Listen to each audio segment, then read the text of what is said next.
जिस तकलीफ से मेरा बेटा गुजर रहा है ना, जिस दर्द से, एक दिन तू भी गुजरेगा। और मैं हंसते हुए चेहरे पर इसलिए कह रही हूँ क्योंकि मेरे साथ मेरा बेटा है। मुझे किसी चीज का डर नहीं है, ना किसी चीज का गम है। नमस्ते दोस्तों, स्वागत है आप सबका फिर से एक बार नए ब्लॉग में। तो दोस्तों, कैसे आप सब? उम्मीद करते हो सभी अच्छे होंगे। दिल से यही प्रार्थना करते हो आप सभी अच्छे रहे, जो भी जहाँ पर भी है। तो दोस्तों, सुबह सुबह एक बार फिर से छोटू को लेकर मैं निकल गई हूँ खाने की तलाश में, यानी खाना लेने के लिए। तो यहाँ पे मुझे कुछ फ्रूट्स मिल गया था, एक तो केला और एक दो एप्पल मिला था। आज मुझे नारियल वगैरह कुछ भी नहीं मिला, बस खाना लेके आई हूँ। ये देख सकते हैं कितनी पतली पतली और कितनी बेकार बेकार सी रोटियाँ हैं। ये रोटी बच्चे खा भी नहीं पाते, लेकिन क्या कर सकते हैं। और नमकीन की सब्जी जिसमें ढेर सारा मिर्ची है, इन सब्जियों को बच्चे बिल्कुल ही नहीं खा पाते। और ये है दाल, दाल का सूरत देखिए। अच्छा है, बच्चों को घर पर फ्रेश खाना बहुत ही अच्छे से बना के देती हूँ, लेकिन वो लोग खाते ही नहीं है। अब देखो कैसे खाए। कभी कभी तो बहुत ऐसे गुस्सा आता है कि देखो अब क्या करेगा तू, खाना तो वैसे नहीं खाता है, अब देखो कैसे खाए। तो देखिए अब किस तरह से खा रहा है। सोनू वैसे ही नहीं खाता है, तो उसे इस तरह के खाना और ज़्यादा परेशान कर रहा है, यानी और ज़्यादा बीमार हो जा रहा है इसकी वजह से। लेकिन मैं कर भी क्या सकती हूँ दोस्तों, ना घर पे कोई मेरा है और ना कोई ऐसा इंसान है जो कि मुझे खाना लाकर दे। खाना लाकर तो देना दूर की बात रही, मेडिसिन लाकर देने वाला भी कोई नहीं है। तो कोई बात नहीं, वो कहता है ना, जो होता है अच्छे के लिए होता है, जो करेंगे भगवान ही करेंगे। और कोई नहीं है मेरा इस दुनिया में। तो दोस्तों, यहाँ पे मैं बाबू को खिला रही थी चावल, क्योंकि रोटी खा नहीं पा रहे थे। रोटी बिल्कुल पापड़ की तरह बन चुका है। और सोनू जो है चावल नहीं खाना चाह रहा है, क्योंकि फीके चावल है, ना तो दाल है ना ही कुछ और है। और एक केला मैंने वहाँ पे निकाल दिया थाली में, ताकि अगर वो केले से खाना चाहे तो फिर केले से खा लेगा।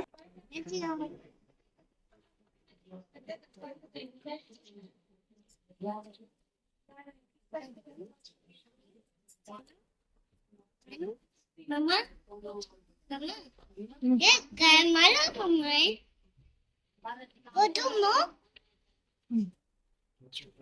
मैं ये तू। तो जी, बच्चों को खिलाने के साथ साथ मैं भी थोड़ा सा खा रही थी, क्योंकि 2 ढाई बज गया था। और खाना लाने वाला जब कोई हो नहीं ना, तो फिर कब खाए कब नहीं खाए कोई भी अता पता नहीं रहता।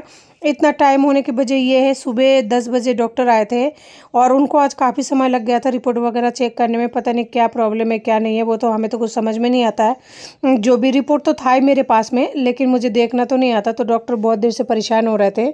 और बीपी वगैरह, पल्स वगैरह, जो भी क्या क्या चेकअप वगैरह होता है, वो सब चेकअप यहाँ पे कराया बिस्तर में उसको लेटे लेटे। और इसी वजह से ना बहुत ज़्यादा टाइम लग गया। और फिर 11 बजे नर्स आए थे, नर्स आके उसका ग्लूकोज वगैरह चेंज किया। तो मैं थोड़ा सा उसके पास में बैठी रही, क्योंकि उसका हालत थोड़ा आज ख़राब सा हो गई है ज़्यादा ही। तो खाना वाना खाने के बाद में पानी वगैरह पिला के और दवाई वगैरह दे के दोनों बच्चों को यहाँ पे सुला दिया था। मानो दोनों एक दूसरे के साथ में इस तरह चिपक के सो रहा है कि बस यही दोनों हैं। और भगवान करे उनके बीच में ऐसा प्रेम बना हुआ रहे। देखिए अभी भी एक ग्लूकोज जो है बाकी है।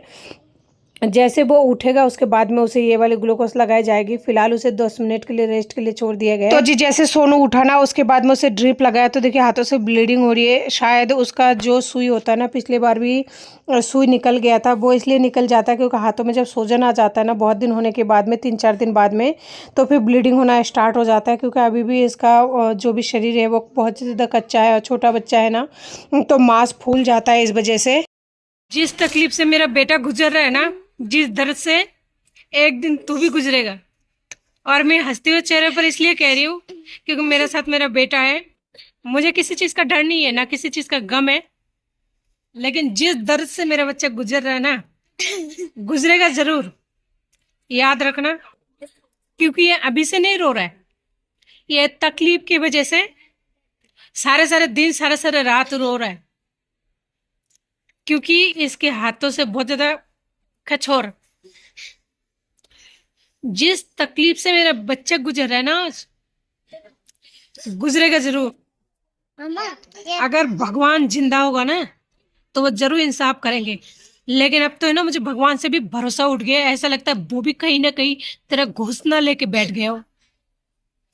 मन तो करता है उससे भी लड़ जाऊं, क्योंकि मासूम बच्चे को इस तरह है ना दर्द देने का कोई हक नहीं बनता, किसी भी इंसान को नहीं बनता।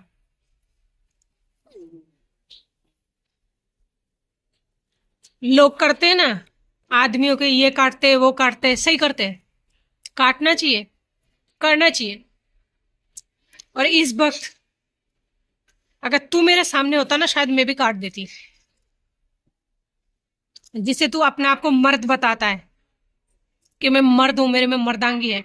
सामने होता तो मैं भी काट देती। ऐसे मर्द की मर्दांगी ऐसे निकली जाती है। जहां दोनों बच्चे परेशान हो रहे हो तो कहता है ना मेरे पास फूटी कोरी नहीं है। भगवान तेरी जुबान जरूर सुनेगी, और भगवान करे ऐसा ही हो। तो जिस जुबान से बोलता है ना फूटी कोरी नहीं है, भगवान करे तेरे पास फूटी कोरी ना हो। और ये मेरी तड़पता हुआ आत्मा है, तड़पती हुई आत्मा बोल रही है।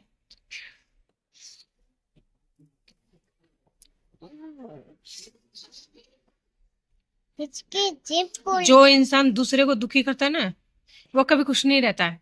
गिर जाएगा तू पीछे, इधर आ, इधर आ, देख कहाँ जा रहा है। गिरेगा तो माथा फूट जाएगा। मेरे दोनों बच्चे का तबीयत इतना ज्यादा सीरियस हो चुका है, और तुझे फर्क नहीं पड़ता। तुझे फर्क पड़ेगा जब तेरे साथ भी ऐसा होगा। फर्क जरूर पड़ेगा। आज तू अपने बच्चे को इतना दुख दे रहा है ना, जिसे तू अपना बेटा मान रहा है, वो जब तेरे को दुख देगा तब तेरे को पता लगेगा दुख क्या होती है। मैं संभाल लूंगी इन बच्चों को, चाहे कैसे भी संभालना हो ना संभाल लूंगी। चाहे दुख पके संभालूं, चाहे सुख पके संभालूं। अगर तू मुझे कहता था ना तो आरडी बन जा, आरडी। तेरे पास पैसा नहीं है तो तू आरडी बन जा। अगर जरूरत पड़ेगी ना तो आरडी भी बन जाओ। क्या हुआ?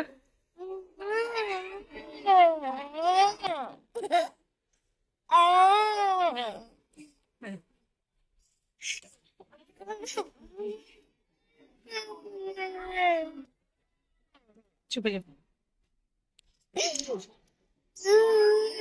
इसका तबीयत खराब है, उसका भी तबीयत खराब है। दोनों के हालत इतनी बुरी हालत हो रही है ना, वो कौन जानता है? एक मात्रा का तो मैं जानती हूँ, और दूसरा परमात्मा जानता है। खड़ो, ठीक है। दोनों बच्चों की हालत बस से बदतर हो रही है। भगवान जानता है कि तो मैं जानती हूँ कि मैं झूठ बोल रही हूँ कि सही बोल रही हूँ, वो भगवान ही जानता है। और हर चीज का इंसाफ होता है, तेरा भी होगा इंसाफ। इन मासूमों को रुलाते रहे, भगवान सुनेगा जरूर।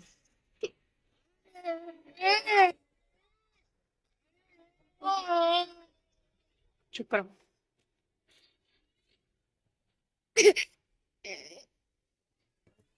बच्चे 24 घंटे में एक बार रोटी नसीब नहीं हो रहा है, क्योंकि हॉस्पिटल में कौन लेके आएगा रोटी?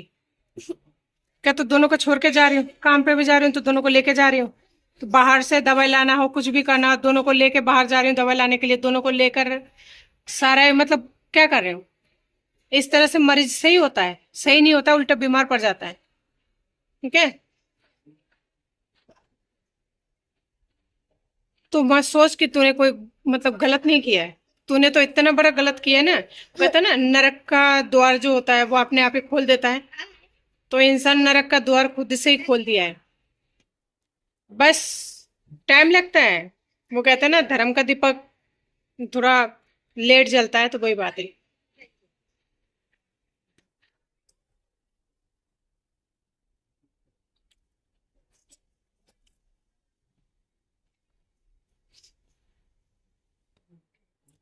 बच्चों के हालत बस से बदतर हो चुका है, लेकिन किसी को फर्क तक नहीं पड़ता है। अब है ना किसी से उम्मीद नहीं है, बस भगवान से उम्मीद करती हूँ। भगवान जो भी आप करोगे सही करोगे, और आप जल्दी कुछ ना कुछ करना, जल्दी करना, जल्दी गुड न्यूज देना, क्योंकि बैड न्यूज सुने हुए बहुत दिन हो चुका है। आशा की किरण है ना, एक दिन जरूर निकलेगी, देखना। भाई का खून आ रहा है बेटा, खून आ रहा है ना उसके, आ रहा है ना, खून आ रहा है ना। रो रहा था, खून आ रहा है उसको।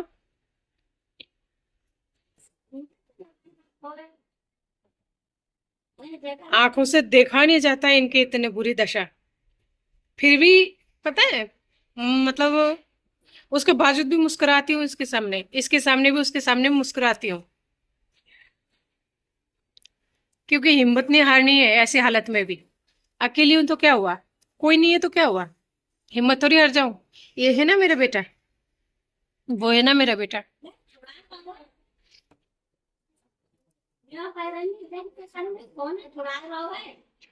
लो,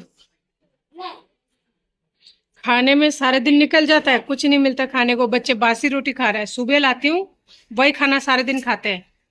वैसे भी एक रोटी खाता है, एक रोटी को ही सारे दिन, रात की 11 बजे खाता है, वही सुबह का बनाया हुआ लाया हुआ जो थरी वगैरह से रोटी है, वही रोटी।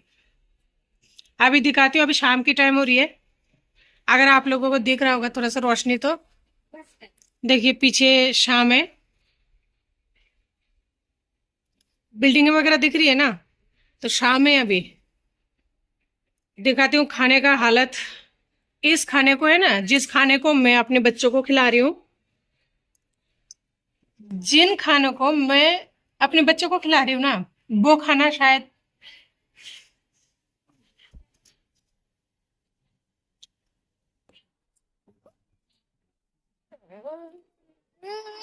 अरे मैं सुनो, ये देखो इधर, देखो ना यार, बात कर रहे हैं अपन, सुनो ना। वो खाना शायद कोई कुत्ता भी नहीं खाएगा, इतना ज्यादा स्मेल आ जाती है शाम 8 बजे तक। और मेरा बच्चा खाना खाता है रात के 10 बजे, कुत्ता भी नहीं खाएगा। अगर बोलते हैं ना वो शादी पार्टी में खाना वगैरह बनने के बाद में खाना फेंक देते हैं, शायद वो भी इससे अच्छी क्वालिटी की होगी। मेरे बच्चे वो खाना खा रहे हैं, लाने वाला कोई नहीं है। और मेरा मम्मी अगर इस टाइम नहीं आई है तो उसके पीछे वजह है। वजह ये है, अगर आप लोगों ने एक दो वीडियो में देखा होगा तो मम्मी को कुत्ते ने काट लिया था, उनका एक इंजेक्शन लग चुका था, बाकी का इंजेक्शन बाकी है। तो ऐसी हालत में मैं नहीं बुला सकती उनको। मम्मा हाँ बेटा। काय काय रोटी गाय का रोटी? बेटा इतनी ऊपर गाय नहीं आती, बहुत ऊपर है ये ना, कुत्ते, सॉरी, कबूतर की रोटी है, कबूतर को रोटी दी गई है। कबूतर का रोटी है। हाँ बेटा, कबूतर को रोटी खाने के लिए दी है। कबूतर को तुम रोटी दे हो। मैंने नहीं दिया बेटा, किसी ने दिया है। तो मेरा बच्चा इतना सरी भूसी खाना खा रहा है और गरम गरम रोटी कोई खा रहा है। कोई नहीं, सबका अपना अपना नसीब है। कबूतर को रोटी है, हाँ बेटा, लेकिन सभी का अपना अपना नसीब है, सभी का अपना अपना नसीब है। उसके नसीब में गरम रोटी लिख रखा है तो वो खा रहा है, मेरे नसीब में रोटी लिखा ही नहीं है, और मेरी बच्चों के नसीब में सरी भूसी रोटी लिखा है तो वो खा रहा है। लेकिन बड़े जरूर हो जाएंगे हम लोग ने, बड़े हो जाओगे ना जल्दी, स्ट्रांग बनोगे ना, बुखार सही होगा ना, हम हंसेंगे हैं। रोएंगे तो बिल्कुल नहीं।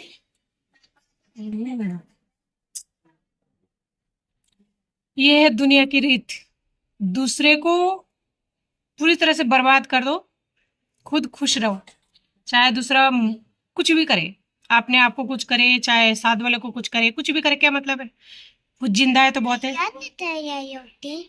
दिखाओ।